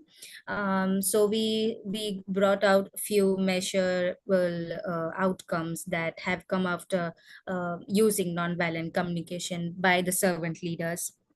is that there has been a self-efficient in conflict resolution, and we have seen that there have been multiplied leaderships. Every members become a capable peace leader by understanding each other, by using empathic words, by understanding each other, and not talking harshly just because of the emotion or something like that. So we could see that it has been a long-term vision just because the servant leaders have used it prominently. So to conclude, we would know that communication holds a very big position in people relationship and community, and especially for servant leaders who serve in between people. It's not just about commanding and declaring things, but they have to go into people and understand really, to know, and using nonviolent communication have made their capacities to increase, and that is what we have found prominently, and there has been peace built at the rear end. Yeah, so I'm giving it to Freya. She'll conclude all of us. Thank you so much, both of you, for summarizing our key findings so far. So as you all can see, sorry, my screen has just disappeared. Okay, no, that's back. Okay, so as has been revealed through our research, embracing both servant leadership and nonviolent communication can profoundly transform communities, enriching human relationships and strengthening the capacity for peace, coexistence, and development. Non-violent communication must become a core element of the servant leadership communication ecosystem. The insights gathered highlight the importance of exposing community leaders and workers to the transformative potential of servant leadership, especially in the face of increasingly complex and frequent conflicts around the world. By equipping community leaders with the tools to lead with empathy, understanding, and a genuine desire to serve, we empower communities to move forward towards peaceful existence and sustainable development. Thank you so much for listening. Thank you so much for participating in this study. It has been a phenomenal experience. I think I speak for all three of us in that. And thank you so much to Janeth and Dr. Kundu for running this as well. We've really benefited from all of our meetings and your valuable insight. Thank you.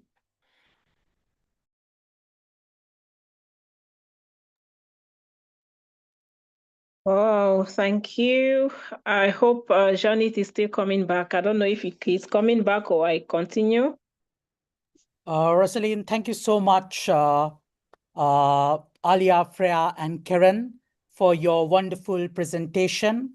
I think this is a very important moment for all the participatory action researchers, because this is their effort that actually consolidated in this research findings. So this is a community-based research project, a participatory action research project. So I think that is something very important. So unless any of the participants, attendees have any questions, we can then proceed to the next segment. But if there are any burning questions, you can actually write it on the chat box or unmute and present to us the questions that you may have. But there will be future engagements, especially because we are in the process of converting the research findings into 2 academic journal papers. And also we are planning a book based on the findings. So in the future few months, probably early next year, we will be able to share the research findings in more tangible and material forms. But these were the preliminary research findings. We are still in the process of further strengthening our analysis. So if there are any questions, you are all welcome. Otherwise, I will hand it back to Rosaline. Thank you. Thank you. Thank you, Janeth. And again, thank you, Alia, Karen, and Freya. And joining the words of Dr. Nikki, I say, using her words, voicing them out, excellent presentations. Well done, research team. Your commitment the past months have been outstanding. Well done. And you can see the hearts coming and the applauses. I must say this is really, really overwhelming. Thank you for your wonderful research, especially the findings and the outcome. Thank you so much. So because of this particular research, this section of it, it is leading us to a very high point of this program today. And because of those findings, ladies and gentlemen, we have now come to a to the peak of our program. And this is the graduation ceremony for our training of trainers in nonviolent communication and servants leadership. For me and for all of us who are here, this ceremony celebrates the dedication, the commitment, and hard work of all our training of trainers who have successfully completed the program under the guidance of our program directors, Jani Pereira, and of course, Dr. Vedabayas Kondo. So to begin, I would invite Janith to read out the names of our graduates. And then right after that, Dr. Vedabayas will share a statement from the co-directors of the program, reflecting on this milestone and offering words of encouragement to those who have come out today or who will be coming out today as trainees or trainers. No longer trainees, but trainers. So, Janice, if you're ready, please, can you let the cat out of the bag?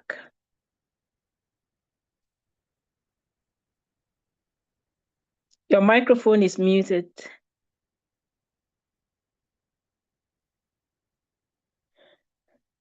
I think your microphone is still muted, Janice. All right. Okay. Oh, Thank you perfect. so much. That's it. Right. So let me try to quickly share the screen. That will take a few seconds.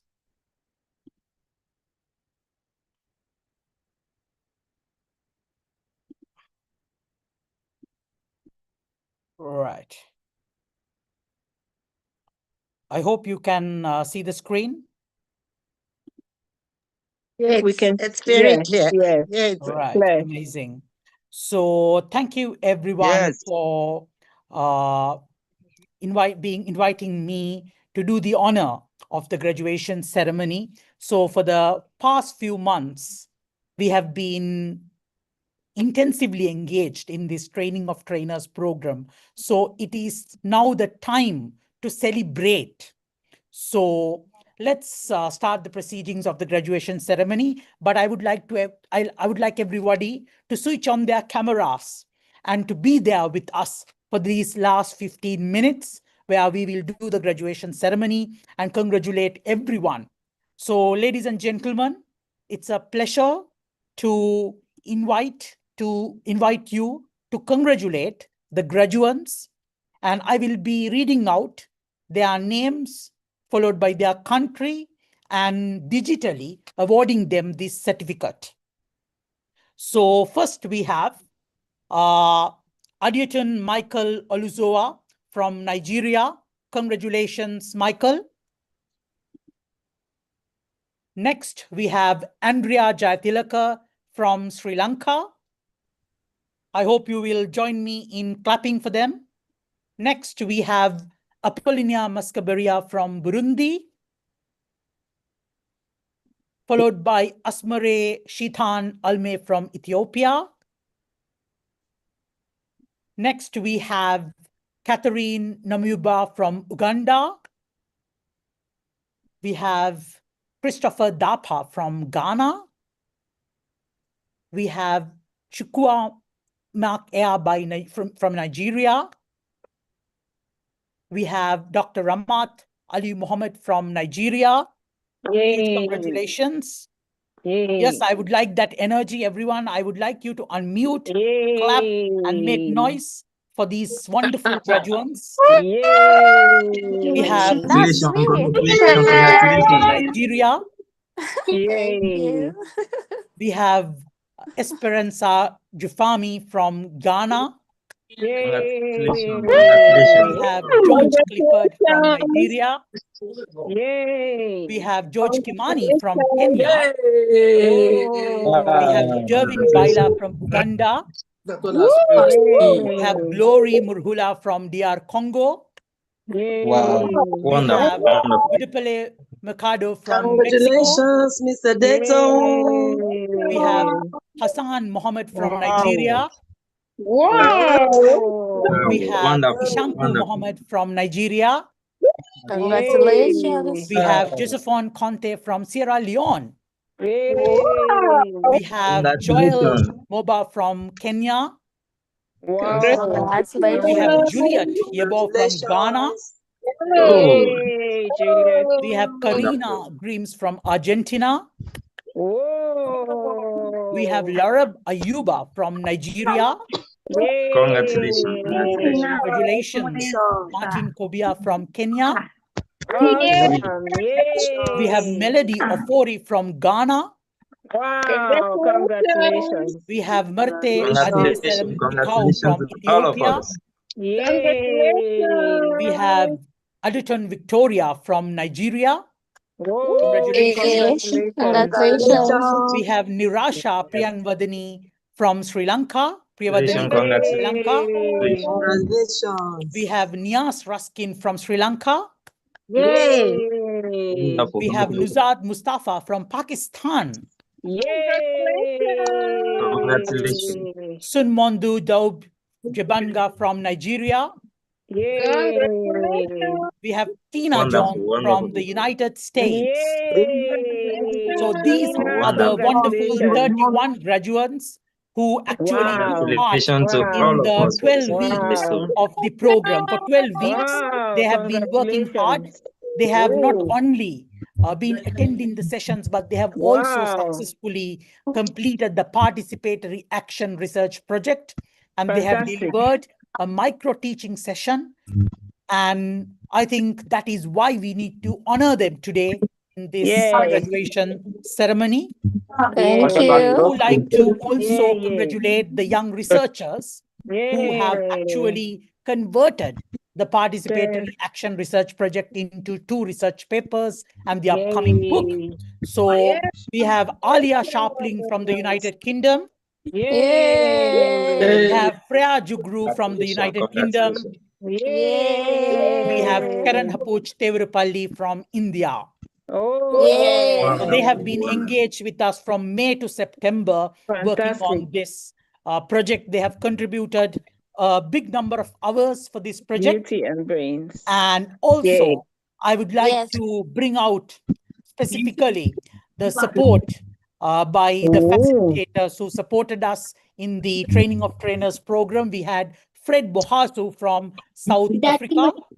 We have Ishita Tapial from India. We have Mansi Sharma from India. We have Patrick Chun from Canada. And we also had several other esteemed speakers, such as Rosaline Oba, who actually supported us even as the host of this program. Don't turn me up. Why are you turning me up? I had 3.9 million views. That's crazy. Did you subscribe? Should I? Please, I'm begging. So, and also our own Rosaline Oba, Vedabayas Kundu, and myself, we all together work together.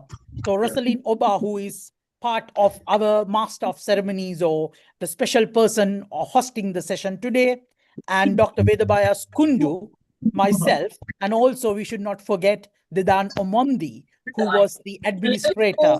So we did not put the certificates of our core team today because we wanted to, we have another celebration for our core team, that is Rosaline Oba, Didan Omondi, Dr. Vedabayas Kundu, myself, and also the support of Dr. Nikki Di Pina, Professor Martha Lescano, So that is, I think, the graduation ceremony. I would like to now call upon Dr. Vedabayas Kundu for his brief remarks.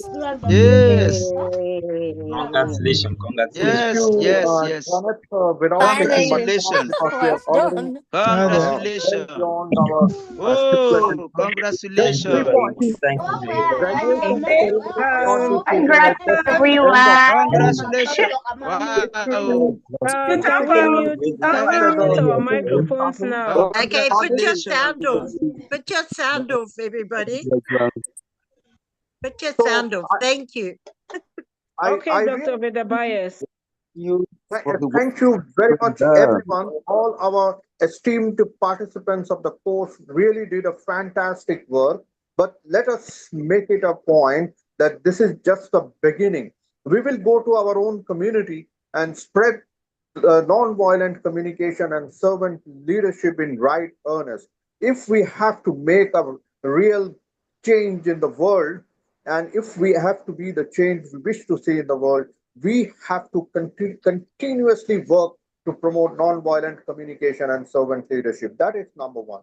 Number two is that any kind of help you need in terms of reaching out to your communities, conducting workshops, whatever you want to do, we are always ready to help you take the whole initiative forward.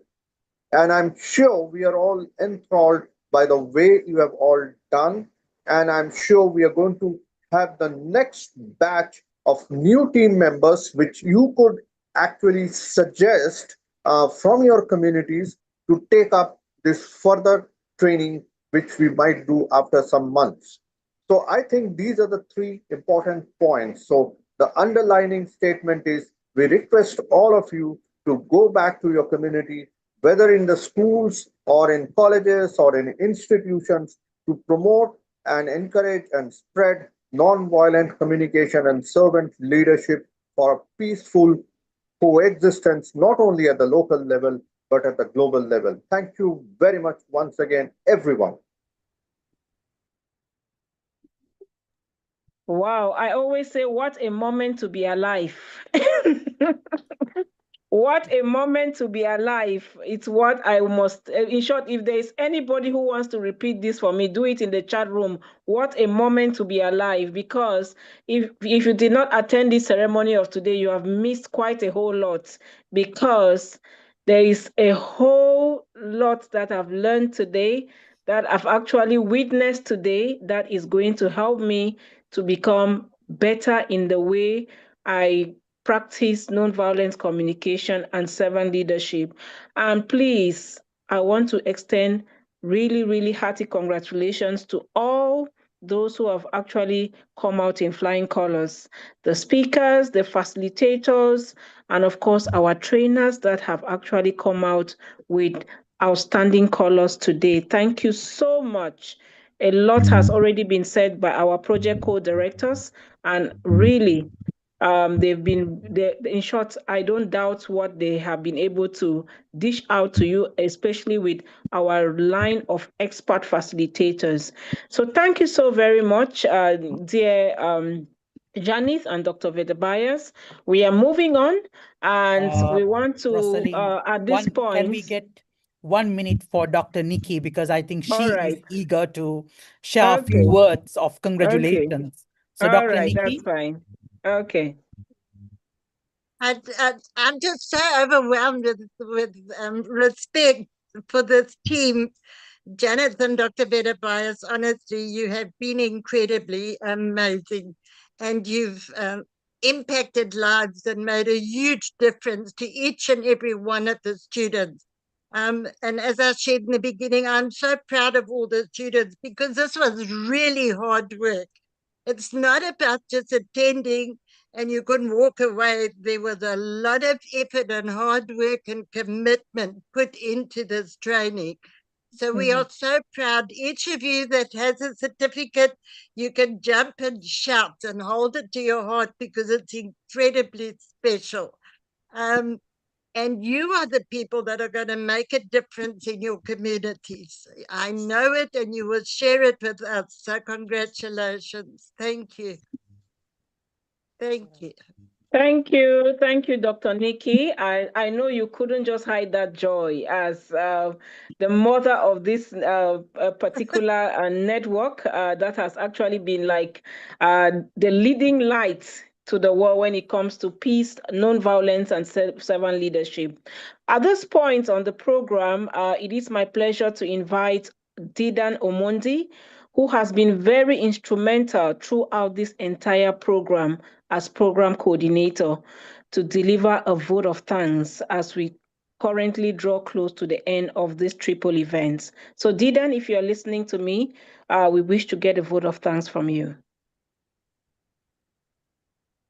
Okay, thank you very much. Am I audible? Very audible.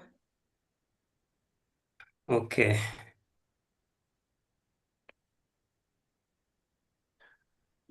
Okay, so mine is very simple. And first, I would like to thank all of you for joining today's session for the ceremony of the awards. Yes, it was not very easy because 12 weeks was a long journey, but it must come to an end. I just want to share great gratitude to those who have participated, and they have shown that it is achievable because we had high number at the beginning, almost over 200 participants registered for this course, which is very, very important. And out of 200, it is a great achievement because a good number has graduated today. So I'm going to say a word of thanks to both speakers, facilitators, and even the organizer of this event.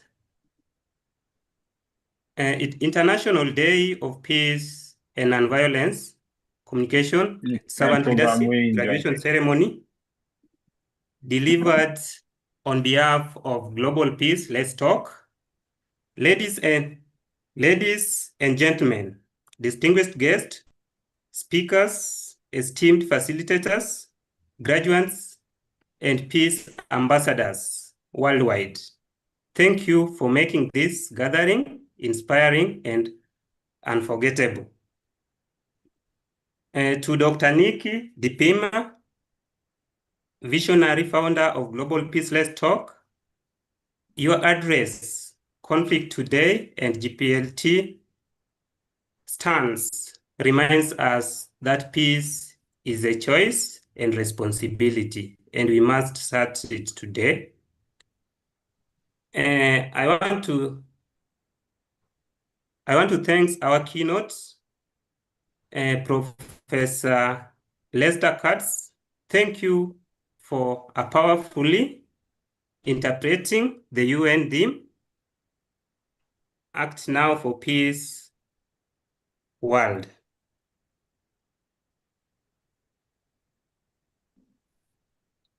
Yes, I proceed to thematic address recognition. Professor Vidya Jain, your message on nonviolence as a core human value reminds us that peace begins in character and not policy. A panelist, the TOT in nonviolence communication and servant leadership, your testimonies showed that transformation is live and not theoretically. Your proof is impact, and servant leadership in action. Alea, those who did the research, and the coordinating team, the Janet Pereira, I would like to say thank you for your support, and we have done a good job. And because this events always occur every year, and we are planning to have another one next year. So we can go ahead and communicate to various people. Yeah, we share to others so that next time they don't remain behind, so that they can join this training and they can also achieve whatever you achieved today. So I do not have much to share at the moment. I'm wishing you the best, and I'm very, very glad about the attendee for these events. It was a great one. Otherwise, thank you very much. I appreciate. Back to you. Thank you, Dedan. Actually, I need to thank him specifically as one of the program directors, as well as one of the principal investigators of the research project, because Dedan Omondi has been pivotal in both the training program as well as the research project. He has been coordinating everything in a very professional manner with a lot of gratitude, a lot of respect to everyone. So thank you, Dedan Omondi, for all your assistance. And even today, the graduation, he was very much proactive in supporting me and even designing the graduation slides that we all saw, the beautiful slides that we all looked at. So thank you, Dedan Omondi. Your support has been a pillar of success. So I wanted to just congratulate you before we end the session. Over to you, Rosaline. Very much. Thank you, Janice. And just to add to your words, that for me, Dedan's leadership and dedication have been invaluable to the success of this program, which we should not lose sight of. So at this moment, we also want to extend our heartfelt congratulations to all our graduates of the Training of Trainers in Nonviolent Communication and Servant Leadership. Remember, your commitments, hard work, and achievements have been truly commendable, and we celebrate this milestone with you. With that, we officially bring today's event to a close. And on behalf of the Global Peace Let's Talk, I extend our sincere gratitude to all our speakers, panelists, researchers, participants, and everyone who contributed to making the celebration of peace, nonviolent communication, and servant leadership a success. Thank you all for joining us, and we look forward to continuing the journey of dialogue, learning, and action together. Stay safe, be inspired, and keep leaving your footprints of peace and nonviolence wherever you find yourself. Until then, it's goodbye from us at the Global Peace Let's Talk. So we can unmute our microphones and shout out the congratulations to ourselves and especially to all those who have graduated today. Thank you. Thank you. Congrats. Thank you. Congrats. So much. Thank you. Congratulations. Everybody. Congratulations. Well done. Thank you. Yes. Oh, thank you. Congrats, everyone. God bless you. Congrats. Thank you. Congrats to everyone. Bye-bye. Bye. Bye. Thank you. Nice time. Good night. Good night, Yeah, Good everyone. thank night. you. Thank you so much. Congratulations. Good night to everyone. Congratulations. Congratulations. Congratulations. Thank you. Bless you, everyone. Congratulations from Kenya. From Kenya. Congratulations. Congrats. Bye. Bye, bye, bye. Congratulations from Kenya. Bye. Bye.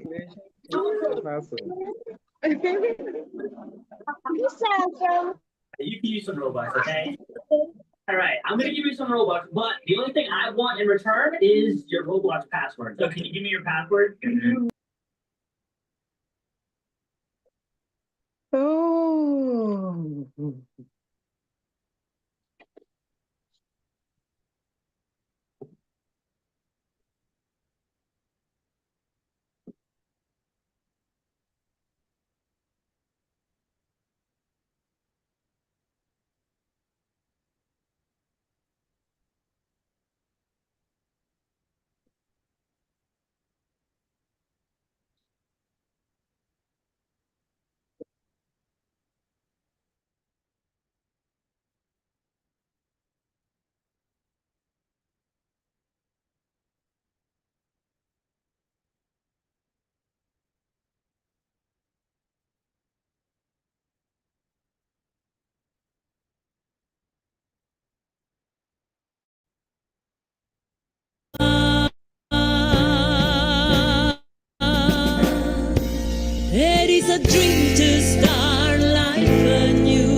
give you a second